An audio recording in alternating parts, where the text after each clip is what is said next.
Bonjour à toutes et à tous, j'espère que vous allez bien et que vous avez pu profiter un peu de ces vacances malgré le contexte particulier. Vous le savez maintenant, nous n'allons pas nous retrouver tout de suite, donc il va falloir continuer et poursuivre ces cours à distance. Alors, avant les vacances, je vous les ai laissés sur un chapitre consacré sur les espaces ruraux dans le monde, dans lequel nous avons abordé un certain nombre de notions. Nous allons poursuivre pendant cette semaine et la semaine prochaine dans ce troisième thème de géographie consacré aux espaces ruraux, mais cette fois-ci en France. Nous allons reprendre un certain nombre de notions déjà vues, mais aussi voir, étudier, analyser les particularités des espaces ruraux, cette fois-ci dans le cadre de la France métropolitaine, mais aussi, ne l'oublions pas, des territoires ultramarins.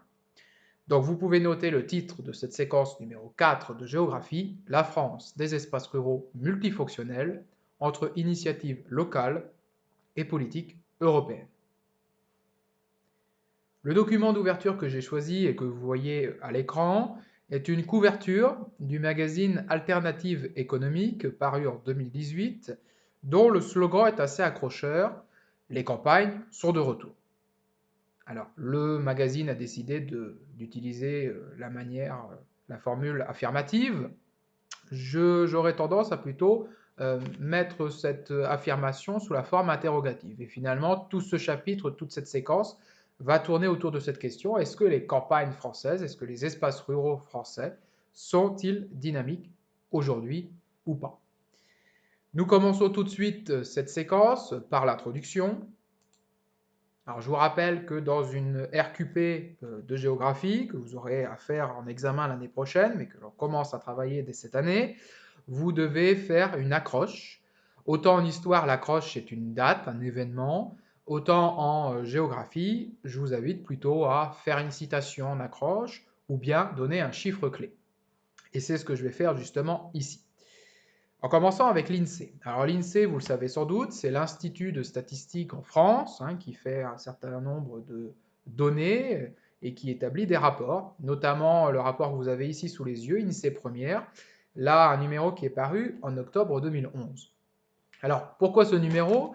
Ce numéro il est intéressant parce que lorsqu'on regarde le sous-titre, on apprend que pour l'INSEE, 95% de la population française vit sous l'influence des villes. Donc autrement dit, cela voudrait dire qu'il ne resterait plus que 5% de ruraux en France, ce qui est assez surprenant. Cette étude a donné lieu à une carte également, une carte que je vous ai déjà présentée quand on a travaillé sur les villes en France, qui est la carte de ce qu'on appelle les aires urbaines. Je vous rappelle qu'une aire urbaine, c'est un pôle urbain, un centre-ville, et tout ce que vous avez autour, donc la couronne, avec notamment le périurbain. Donc cette carte révèle que l'espace rural est finalement quasi inexistant en France. Donc vous avez d'abord, si je prends la légende, toutes les nuances de rouge, orange, jaune pour les grandes aires urbaines, les aires moyennes en violet, et en bleu-vert, vous avez les petites aires. Et finalement, ce qui pourrait être considéré comme de l'espace rural, de la campagne, autrement dit, c'est uniquement le dernier figuré, donc le plus pâle, que vous voyez finalement, qui concerne très très peu de territoires en France. Si on zoome sur notre région en particulier, on observe que d'après l'INSEE, de Paris à Amiens, il y a quasiment une continuité urbaine. Et finalement, de Paris à Amiens, en passant par Beauvais, vous n'auriez plus d'espaces ruraux. Or, c'est un espace dans lequel vous vivez, et je ne suis pas certain que vous vous sentez tous urbains. Donc, tout ça pour dire que cette information donnée par l'INSEE est largement remise en cause. Elle est remise en cause notamment par les géographes. Pour les géographes, les critères qui sont pris en compte par l'INSEE ne sont plus totalement pertinents. Alors les critères, c'est ceux qu'on avait vus sur les villes. Pour faire partie d'une aire urbaine, selon l'INSEE, il faut qu'il y ait au moins un regroupement de 2000 habitants, avec une continuité de l'habitat inférieure à 200 mètres, c'est-à-dire qu'il faut qu'il y ait forcément deux constructions proches, de moins de 200 mètres. Dès lors que vous avez 200 mètres sans construction, on sortirait de l'espace urbain, d'après l'INSEE.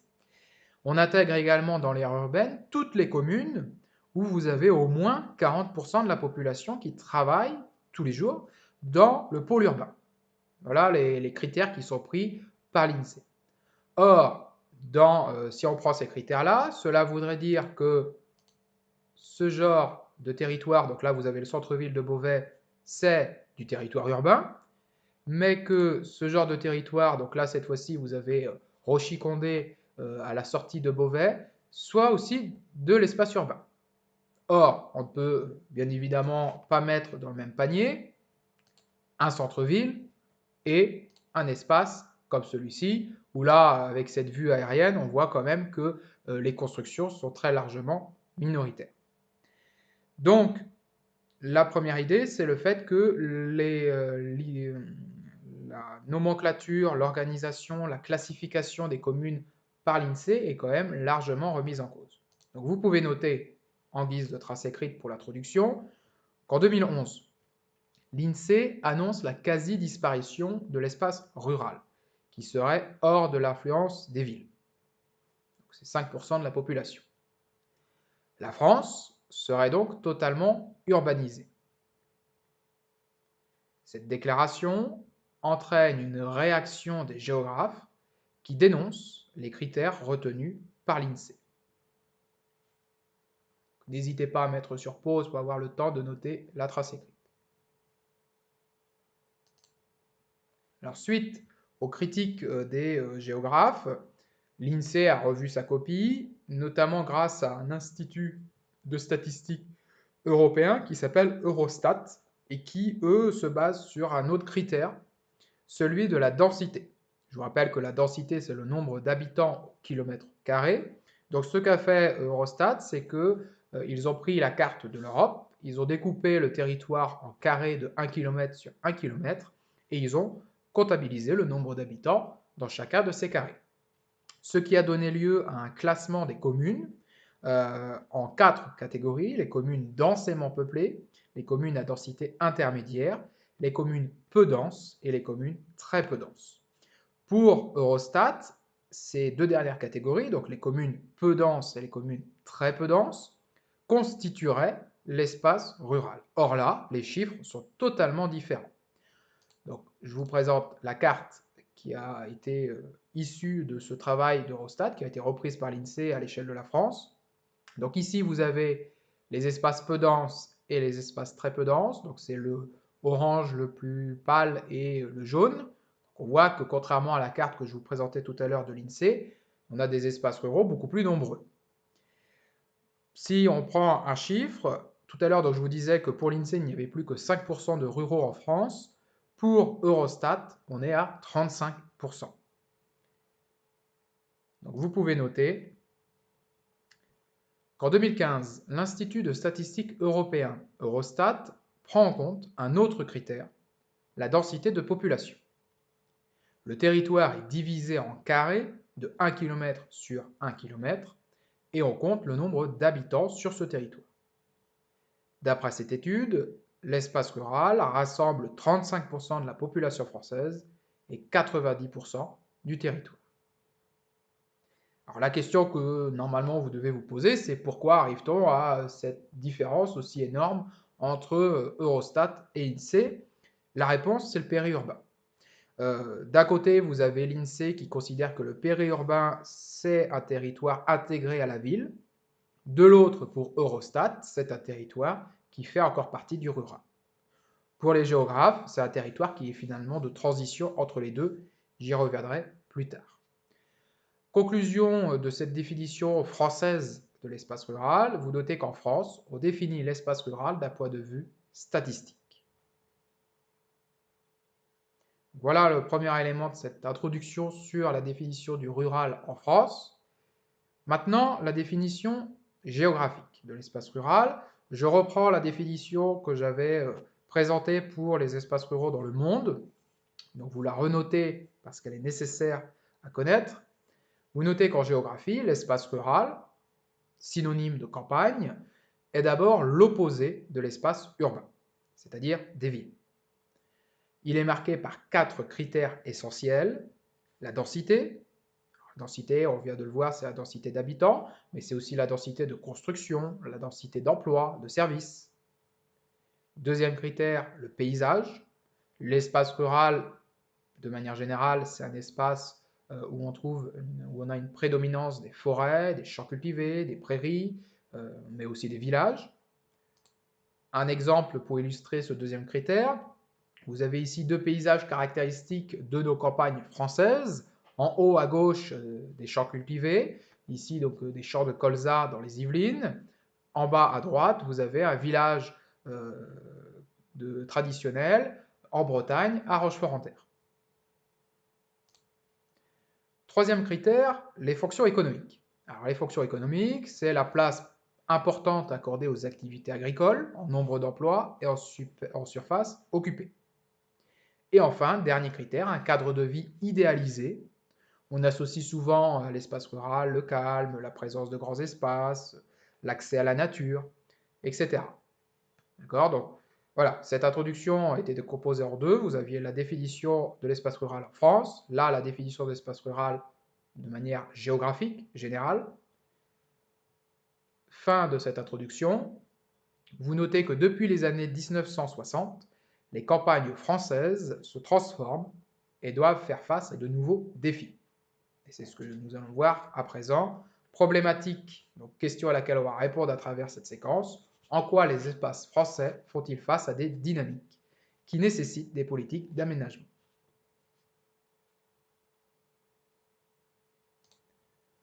Grand 1. La France connaît-elle une renaissance rurale? Point d'interrogation. Le terme de renaissance rurale est à mettre entre guillemets, puisqu'il s'agit d'une citation d'un chercheur qui s'appelle Bernard Kaiser, qui, dans les années 70, a affirmé que les espaces ruraux connaissaient une revitalisation, une renaissance, c'est-à-dire qu'ils gagnaient de nouveau des habitants. Et nous allons voir si c'est le cas, justement, ou pas. Petit a, de l'exode rural à l'exode urbain. Point 1 de ce A, l'exode rural. Vous notez directement que de 1850 à 1975, la France a connu un important exode rural. Je vous rappelle que l'exode rural, c'est le départ massif de populations venant des campagnes et qui vont s'installer en ville, notamment pour trouver du travail et pour espérer avoir un cadre de vie meilleur. Notez qu'au total, on a eu 11 millions de personnes qui sont parties des campagnes pour vivre en ville en raison de l'industrialisation. C'est-à-dire que l'époque 1850-1975, c'est l'époque de l'industrialisation en France. On ouvre des usines dans les villes, ces usines ont besoin de main-d'œuvre, et cette main-d'œuvre vient des campagnes. Voilà pourquoi il y a eu un exode rural aussi important. Vous notez ensuite que ce sont en majorité les jeunes qui sont donc partis vers les villes, et que ça a entraîné forcément un vieillissement de la population des campagnes. Dès lors qu'on enlève les catégories les plus jeunes, il ne reste plus que les personnes âgées. À cette période, les espaces ruraux ont une image négative. Et j'insiste là-dessus, on a une image à ce moment-là de la campagne comme un espace arriéré, avec des personnes qui ne sont pas très civilisées, etc. Donc ça, c'est le petit 1, 1850-1975. Petit 2, l'exode urbain maintenant. Alors l'exode urbain, vous notez que dès les années 1960, il y a un renversement des flux migratoires, avec ce qu'on appelle l'exode urbain. C'est-à-dire qu'on on a cette fois-ci un départ de citadins qui vont aller s'installer à la campagne. Donc exode urbain qui commence en région parisienne avant de concerner toutes les villes. Et aujourd'hui, toutes les villes françaises connaissent cet exode urbain. C'est ce qu'on appelle la périurbanisation. On parle également d'étalement urbain. Grâce à ce phénomène, vous pouvez noter que la population des espaces ruraux augmente. On a une croissance de la population des espaces ruraux en France aujourd'hui de 0,7% par an. Conclusion, les campagnes sont redevenues attractives. Vous notez que ce départ d'urbain vers les espaces ruraux est à l'origine du périurbain, ce qu'on appelle le périurbain ou la couronne périurbaine qui s'étend de plus en plus loin. Le périurbain, qui concerne quand même 30% de la population française, donc un tiers environ, est un espace de transition entre ville et campagne. On y trouve à la fois des lotissements pavillonnaires, des zones commerciales, donc des critères plutôt urbains, et en même temps, on y trouve des champs cultivés, des forêts, donc plutôt des critères de l'espace rural. Ce qui fait aujourd'hui que, et vous le notez, c'est la conséquence, que l'on a une frontière floue entre l'espace urbain et l'espace rural. Quelques exemples pour vous montrer ce que ça peut donner. L'exemple d'abord de la Chapelle-sur-Erdre. Donc là, on est à la sortie, à la périphérie de Nantes, donc dans l'ouest. On a un paysage caractéristique de la périurbanisation. Au premier plan, on voit ce qui est très certainement une zone artisanale ou industrielle. N'oubliez pas que le périurbain, ce n'est pas juste des lotissements, c'est aussi la construction d'infrastructures liées au commerce, à l'artisanat ou à l'industrie. Donc vous avez ici une zone industrielle, vous avez au second plan très certainement des lotissements pavillonnaires, et enfin au troisième plan, vous voyez que l'on a des forêts avec des champs cultivés. Donc là, vous avez tous les ingrédients caractéristiques d'un paysage périurbain. Donc en fait, le périurbain, c'est bien un paysage entre les deux, entre l'espace urbain et l'espace rural. Il n'est ni l'un ni l'autre finalement. La couronne périurbaine autour des villes, ce qu'il faut savoir, c'est que c'est un desserrement de la ville. C'est-à-dire que si ces activités industrielles, artisanales s'installent là, c'est parce qu'il n'y a plus la place nécessaire en ville. Et en même temps, c'est aussi un retour d'habitants à la campagne. Donc c'est à la fois l'arrivée de la ville à la campagne, mais c'est aussi l'influence de la campagne dans la ville. Le périurbain, et on le voit très bien avec l'exemple de la Chapelle-sur-Erdre, il se développe toujours à proximité des axes de communication, donc que ce soit des routes ou des chemins de fer. Par exemple, plus local cette fois-ci, vous avez là la comparaison entre la carte IGN aujourd'hui et la carte de 1950 pour une commune à proximité de Beauvais qui est Villers-sur-Terre, donc dans l'Oise. Je vous invite d'ailleurs, si vous voulez comparer la situation de votre commune entre 1950 et aujourd'hui, à aller sur le site qui s'appelle remonterletemps.ign.fr et vous pourrez ainsi comparer. Donc là, ici, vous avez d'abord la vue à droite en 1950 et la vue à gauche actuellement. Ce qu'on remarque, c'est qu'il y a eu un phénomène de périurbanisation lié à Beauvais dans cette commune. On a quelques habitations en 1950, mais assez peu nombreuses, tandis que lorsqu'on regarde aujourd'hui, on voit qu'on a eu beaucoup plus de construction. On a également des axes routiers que vous voyez ici qui n'existaient pas. Je tiens à préciser que chaque petit point que vous voyez ici sont en fait des habitations. D'accord ? Donc on a bien un exemple de périurbanisation.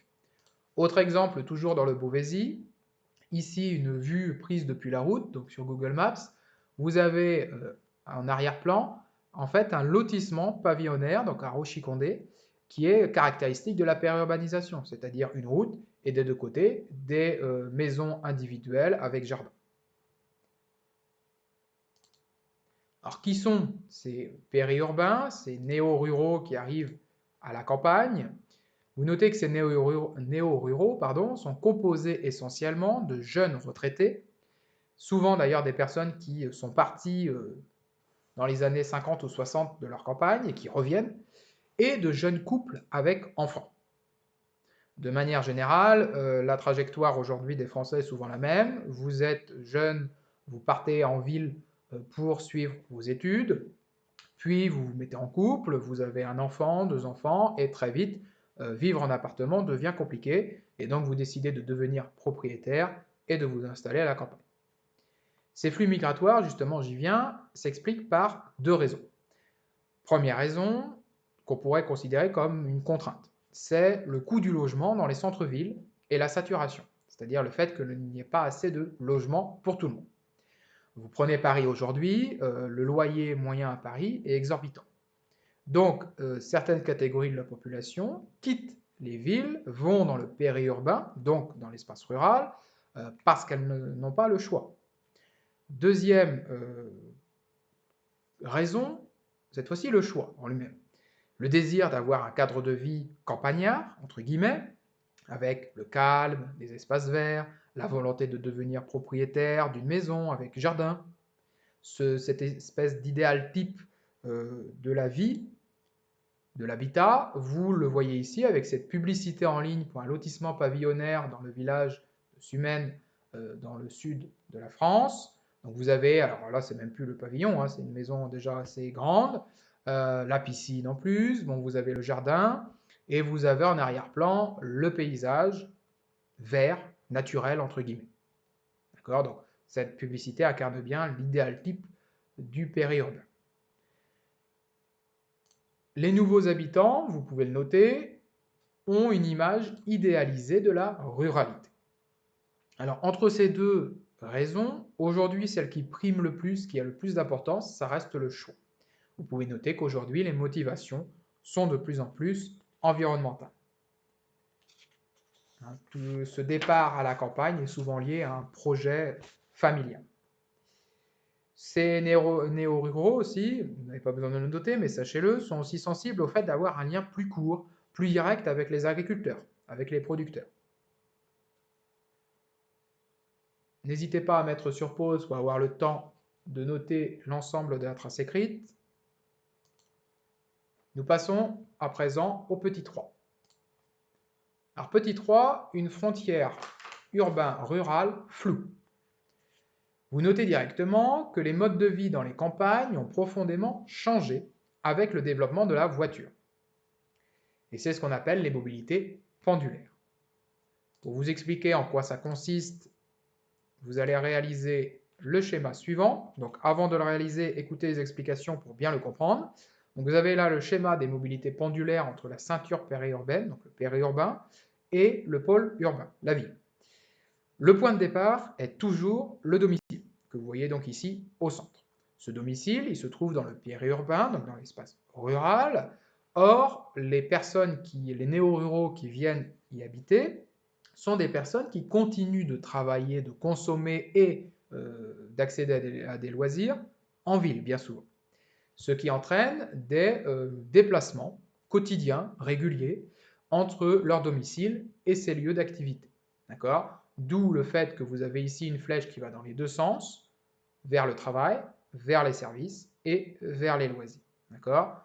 C'est pour ça qu'on parle de mobilité pendulaire, on fait référence au pendule, donc le fait que ça aille bien dans les deux sens. Donc, reproduisez à présent ce schéma.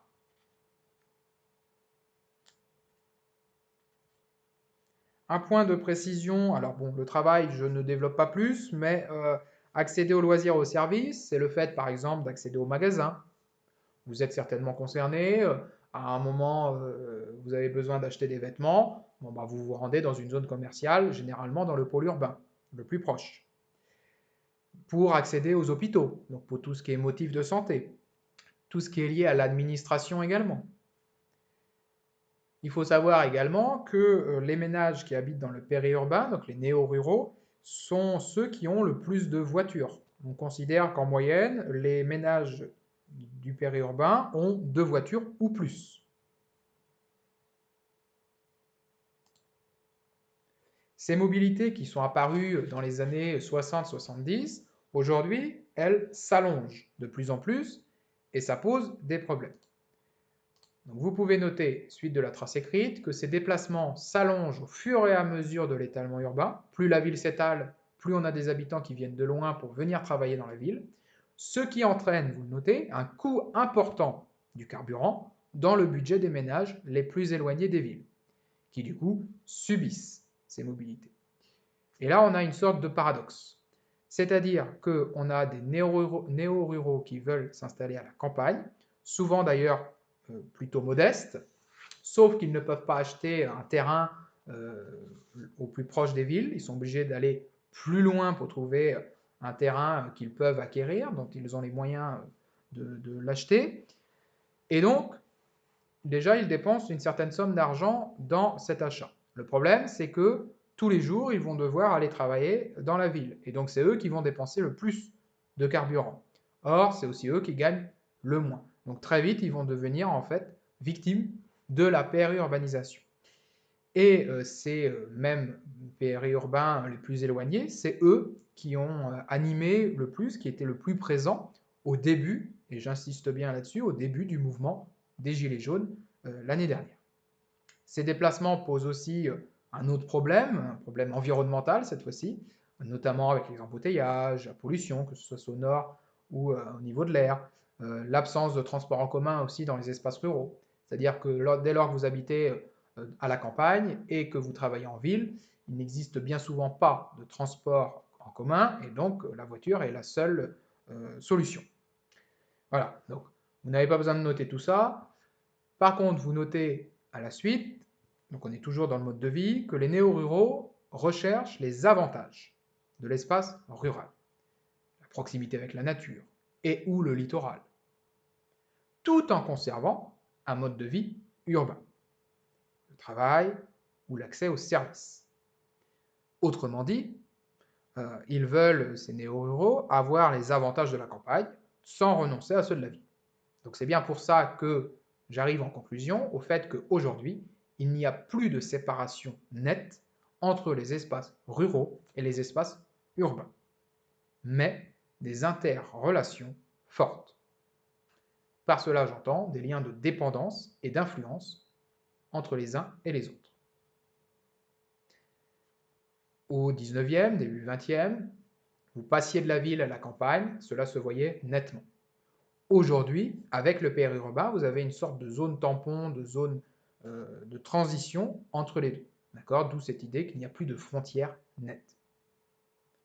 En termes de vocabulaire pour ce grand A, vous notez le terme de néo-ruraux, qui sont les citadins s'installant en zone rurale, tout simplement.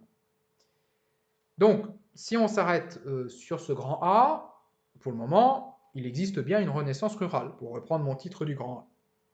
Si on reprend la formule de Bernard Kaiser. Maintenant, ce qu'on va voir dans le grand B, c'est est-ce que c'est le cas pour tous les espaces ruraux? On arrive donc au grand B, des espaces ruraux inégaux. Vous notez directement que toutefois, tous les espaces ruraux ne profitent pas de cette revitalisation, c'est-à-dire de l'arrivée de nouvelles populations plus jeunes. 2 points. Premier tiret, première catégorie d'espaces ruraux. Vous notez d'abord les espaces ruraux à la périphérie des villes et sur les littoraux, autrement dit ceux qui sont les plus proches des villes et qui sont sur les côtes. Ceux-là connaissent une forte arrivée de populations jeunes avec l'étalement urbain, ce qui entraîne un rajeunissement de la population. On avait une population plutôt âgée dans ces espaces, là on a de jeunes couples qui arrivent, du coup mécaniquement la pyramide des âges de la population rajeunit. Deuxième conséquence, le profil socio-économique des habitants se diversifie. Dans ces espaces ruraux, on avait principalement des agriculteurs jusqu'à présent et des artisans. Là, on voit l'arrivée d'ouvriers, d'employés, de cadres supérieurs, on a aussi beaucoup de chefs d'entreprise, etc. Notez également que certains territoires attirent une population aisée qui rénove des maisons en ruine. C'est ce qu'on appelle la gentrification rurale. Et on va voir l'exemple du Luberon dans un instant.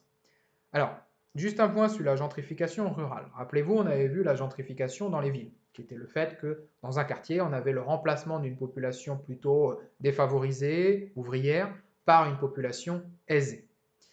C'est pas ce qui se passe vraiment à la campagne. C'est-à-dire que ceux que l'on appelle les gentrificateurs ou donc des personnes assez aisées qui arrivent à la campagne ne repoussent pas les personnes défavorisées.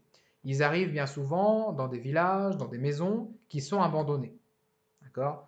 Donc il n'y a pas d'éviction d'une population. Alors l'exemple du Luberon, on va le voir à travers ce texte,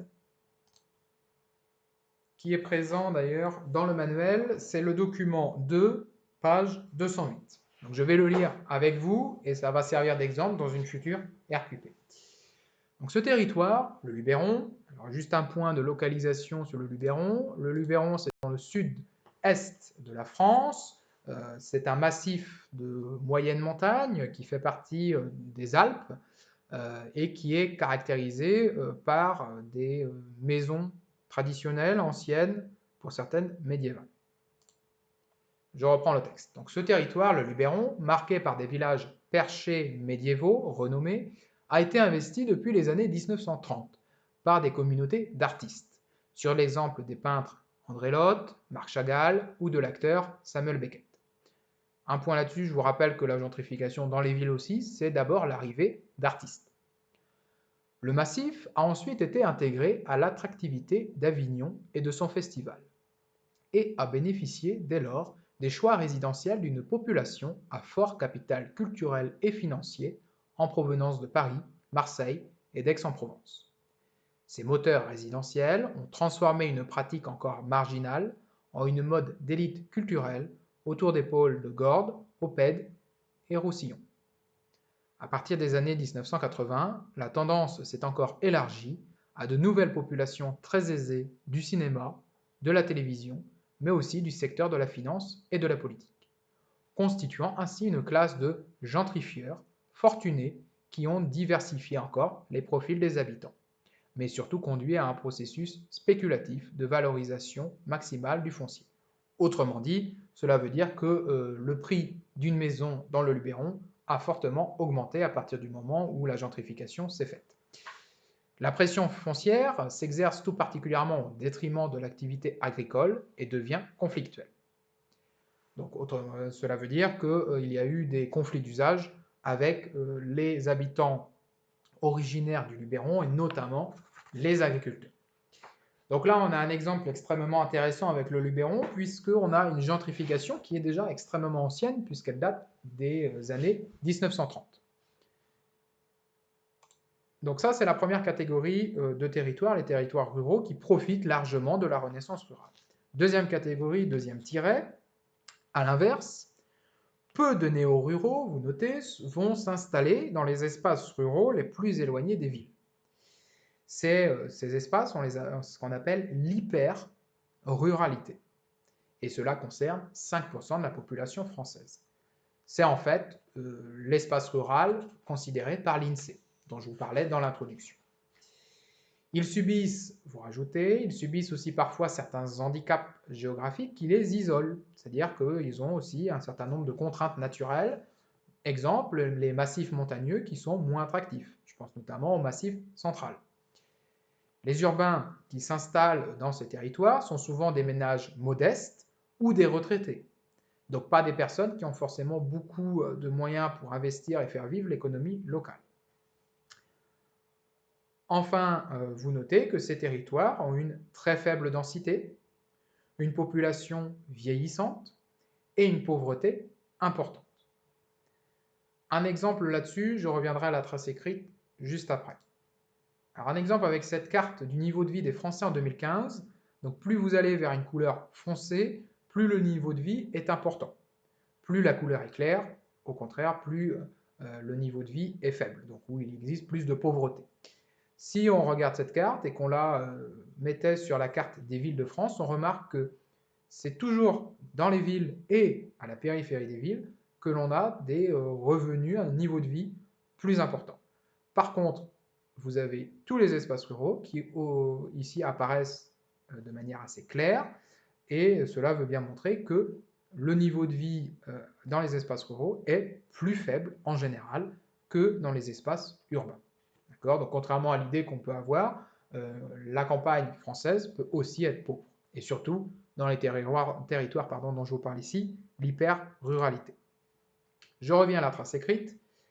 Deuxième élément de ces espaces ruraux qu'on pourrait appeler isolés. Ces espaces, ces territoires, subissent, vous le notez, la métropolisation. On l'avait vu au début de l'année, la métropolisation, c'est un processus, une sorte d'aspirateur qui fait que les emplois, les services, les infrastructures sont de plus en plus concentrés dans les espaces urbains. Or, on avait vu les points positifs, qu'on avait travaillé sur les villes. Là, ça veut dire que s'il y a plus d'emplois, de services, d'infrastructures dans les villes, ça veut dire qu'il y en a moins dans les espaces ruraux. Donc, on a, et notamment dans les espaces ruraux isolés, donc on a un phénomène de ce qu'on appelle la dévitalisation, le fait de perdre de l'activité, du dynamisme dans ces espaces ruraux éloignés. Pour schématiser, vous faire comprendre cette dévitalisation et ses différentes étapes, vous allez réaliser le schéma suivant. Je vous l'explique, vous mettrez sur pause après pour le refaire. Donc déjà, il s'intitule le schéma de la dévitalisation des espaces ruraux isolés. Première étape, l'industrialisation dans les villes, donc la création d'usines, plus la mécanisation de l'agriculture au XIXe siècle. Tout cela entraîne que l'on a moins besoin de main-d'œuvre à la campagne. Donc ça, c'est l'étape 1. Cela entraîne, conséquence, le départ des jeunes actifs, donc ceux qui travaillent, vers les villes qui concentrent toujours plus les emplois et les services, que ce soit dans l'éducation ou la santé.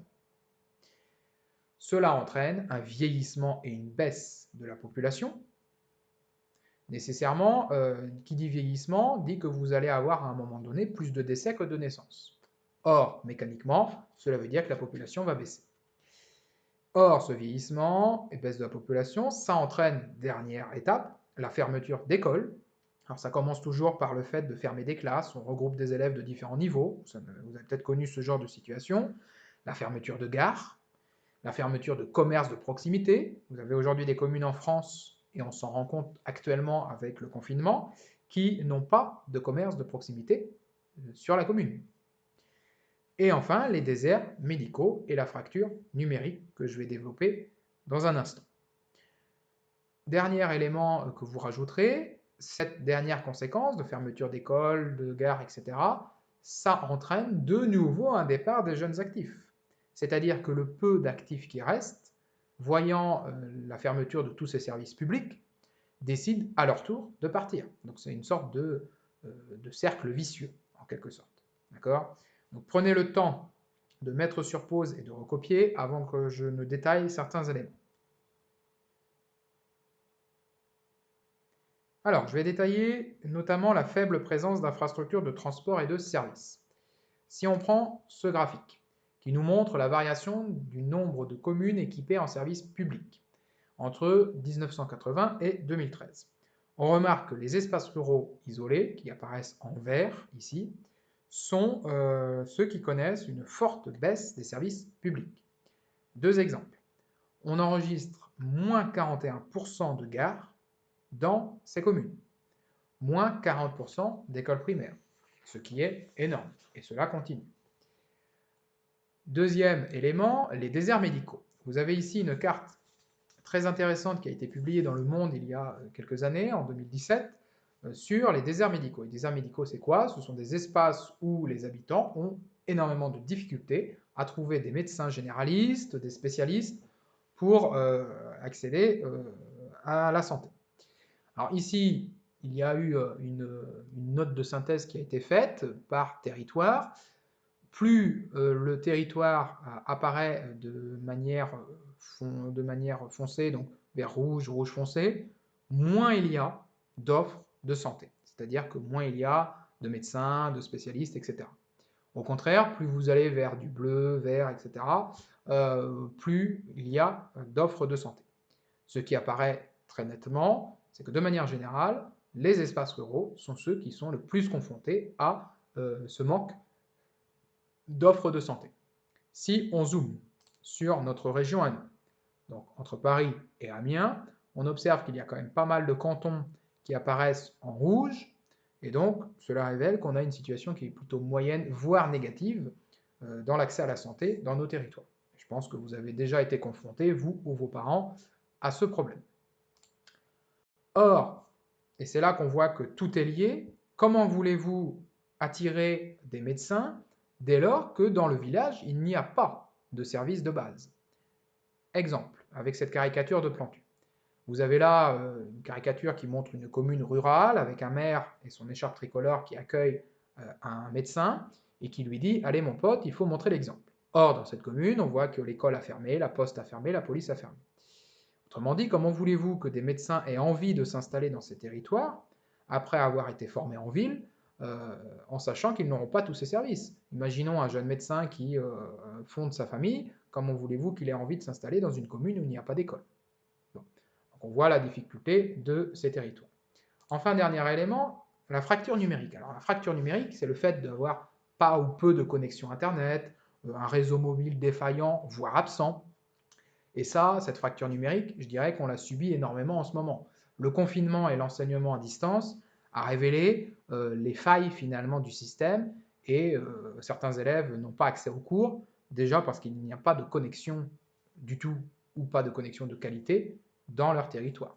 Alors, si on prend cette carte, on voit que la moyenne nationale est correcte, mais loin d'être satisfaisante dans certains territoires. Je pense notamment au centre de la France en partie, de la Guyane ou de Mayotte également.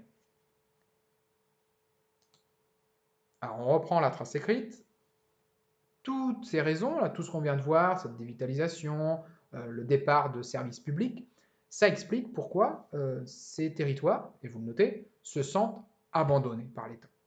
Ils considèrent qu'ils ne sont pas pris en compte par les politiques, et cela a entraîné beaucoup de rancœur, beaucoup de colère, et notamment les manifestations, les premières manifestations de Gilets jaunes en 2018-2019. D'ailleurs, le thème de la disparition des services publics était central au moment du grand débat, rappelez-vous, qui était organisé par Emmanuel Macron, et dans les cahiers de doléances qui étaient rédigés dans toutes les communes. Alors, quels sont ces territoires maintenant qui sont isolés, qui sont en train de perdre de l'activité et des habitants? Vous notez que c'est le cas de l'intérieur de la Bretagne et de la Normandie, du centre de la France, de la Corse, mais également de la Guyane. Une carte pour illustrer justement cette hyper-ruralité. Donc vous voyez bien ici, tous les espaces en vert sont des espaces considérés comme hyper-ruraux, donc isolés avec tous les handicaps dont je vous parlais il y a un instant. Je reviens à la trace écrite. Un exemple concret que j'aimerais que vous reteniez pour une RQP. La Creuse, donc département du centre de la France. La Creuse, c'est typiquement un département hyper rural. Vous avez 22 habitants au kilomètre carré, ce qui est très peu. C'est le deuxième département le moins peuplé de France, mais également le plus âgé. On a 37% de plus de 60 ans contre 20% à l'échelle nationale. Le revenu médian, c'est-à-dire que 50% des habitants touchent moins, 50% des habitants touchent plus. Le revenu médian par an est de 18 600 € dans la Creuse contre 22 000 en France. On voit qu'on est en dessous de la moyenne. Pour le chômage, 12% de personnes sans activité dans la Creuse, pour une moyenne nationale avant coronavirus de 8,6%. D'accord? Donc, l'exemple de la Creuse, vous devrez le développer comme exemple pour défendre vos idées dans une RQP. Conclusion, vous pouvez noter que la renaissance rurale, donc expression de Bernard Kaiser, creuse les inégalités socio-économiques entre les espaces ruraux français. C'est-à-dire que de manière générale, oui, les espaces ruraux se portent mieux, mais si on affine l'analyse, on voit qu'il y a bien deux catégories. Une catégorie qui profite, une autre catégorie où au contraire, les difficultés s'accumulent. Pour finir ce grand 1, vous allez réaliser ce schéma de synthèse. Rappelez-vous, je vous l'avais dit dans la séquence précédente, dans une RQP en géographie, on attend de vous que vous soyez capable de réaliser des schémas. Ça peut être des schémas fléchés, on en a fait précédemment là, ça peut être des schémas géographiques comme celui-ci. Donc vous avez ici un schéma sur les espaces ruraux inégaux en France que vous allez réaliser. Vous n'avez pas besoin de respecter forcément les couleurs. Par contre, il y a quelques changements par rapport à ce que vous voyez que je vais vous expliquer. Donc au centre, vous avez la ville-centre, autour la banlieue, c'est ce qui forme le pôle urbain. Autour, vous avez la couronne périurbaine qui, je vous le rappelle, est un espace entre ville et campagne. Autour, vous avez l'espace rural intermédiaire qui commence à être un peu urbanisé avec l'arrivée de néo-ruraux, mais qui reste encore très rural. Et au-delà, vous avez le rural isolé que l'on a appelé, nous, dans le cours, l'hyper-ruralité. D'accord? Alors, si vous n'avez pas besoin de respecter les couleurs, essayez quand même de respecter des nuances de couleurs. Donc, de partir du plus foncé pour le centre, pour aller vers du plus clair à la périphérie, en évitant, encore une fois, le jaune. Vous rajoutez également les points dans le rural intermédiaire qui sont des petits pôles urbains, donc c'est des petites villes, de toutes petites villes. Vous rajoutez également les traits qui partent de la ville-centre en rouge, qui sont en fait les axes de communication. Un point là-dessus, j'aimerais que vous modifiez une chose, c'est que l'axe dans le rural isolé soit en pointillé. Pourquoi? Parce que dans le rural isolé, vous avez quand même des axes de communication secondaires par rapport à ce que vous pouvez trouver en ville ou dans le périurbain. Donc je répète, dans le rural isolé, vous faites des pointillés et non pas une ligne continue.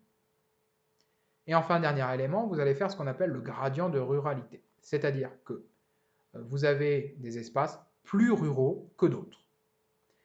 Le moins correspond à l'espace rural, le moins rural en quelque sorte, c'est le périurbain, tandis que le rural isolé, c'est là où on a un gradient de ruralité plus important. Prenez le temps de bien le faire soigneusement dans votre cahier. Quand je vous donnerai un sujet de RQP, il sera à reproduire, bien évidemment. Maintenant, nous passons aux termes de vocabulaire. Pour ce grand B, donc vous notez les termes de vocabulaire suivants. Le terme de désert médical, donc un territoire comprenant peu de professionnels de santé, médecins, spécialistes, et où l'accès aux soins est donc difficile. Fracture numérique, c'est l'inégalité d'accès aux technologies de l'information et de la communication. Une précision, c'est à la fois le fait de ne pas pouvoir accéder à une connexion suffisante, mais aussi parfois de ne pas avoir les moyens de s'acheter ces nouvelles technologies, donc notamment un ordinateur. Troisième terme, l'hyper-ruralité. Ce sont les espaces ruraux marqués par une faible densité de population, le vieillissement, l'enclavement, le fait de ne pas avoir d'offres de transport, et le manque d'équipements et de services. Et enfin, dernier terme de vocabulaire à connaître, la périurbanisation, que l'on a déjà vu par le passé, qui est l'urbanisation diffuse d'un espace rural situé à proximité d'une ville. Mettez bien sur pause pour avoir le temps de prendre en note tout cela. Vous en aurez besoin pour les prochains devoirs que je vous enverrai. Pour le mercredi 6 mai, donc dans 8 jours, vous avez une étude de cas assez courte à faire sur une feuille à part. Pourquoi? Parce qu'entre-temps, je vous enverrai le grand 2 et cette étude de cas ne nous servira que pour le grand 3. Donc ne la faites pas dans le cahier, cela évitera un certain nombre d'incompréhensions de votre part. Vous avez une seule consigne, une seule question à laquelle vous devez répondre à partir de plusieurs documents. La consigne est montrer que les agricultures, et j'insiste, agriculture par agriculteur, les agricultures françaises sont aidées par des initiatives locales et européennes. C'est-à-dire que votre réponse doit être organisée en deux temps. Vous montrez d'abord les initiatives locales qui servent à aider les agricultures françaises, puis, dans un second temps, dans le deuxième paragraphe, les initiatives européennes. Pour cela, vous allez utiliser les documents 2A5 et non pas 2 et 5. 2A5, page 210-211 de votre manuel. Si jamais vous n'avez pas le manuel papier avec vous, pour X ou Y raison, je vous mets ici le lien pour accéder au manuel gratuit en ligne. Donc vous n'avez aucune raison de ne pas faire le travail. J'espère que cette première partie du cours, cette introduction et le grand 1 ont été clairs. Encore une fois, je vous rappelle que vous pouvez toujours me contacter par mail, par le NT, sur l'adresse mail de secours, sur le salon Discord, et profitez également de la classe virtuelle que j'organise tous les mercredis matins de 10h à midi, qui n'est pas un cours, mais qui est un moment où vous pouvez venir individuellement me présenter vos difficultés, vos questions, pour que je vous aide au mieux. J'attends de vous que vous soyez toujours sérieux un minimum. Je sais que ce n'est pas facile, ni pour vous, ni pour moi, cette situation, mais il est nécessaire que vous continuiez à travailler sérieusement, tout simplement parce que tout ce que l'on voit en cette fin d'année, comme dans le reste de cette année de première, c'est absolument vital pour réussir l'année de terminale l'année prochaine. Les programmes de première et les programmes de terminale sont totalement imbriqués l'un dans l'autre. Je vous remercie, je vous souhaite une bonne journée, bon courage à vous.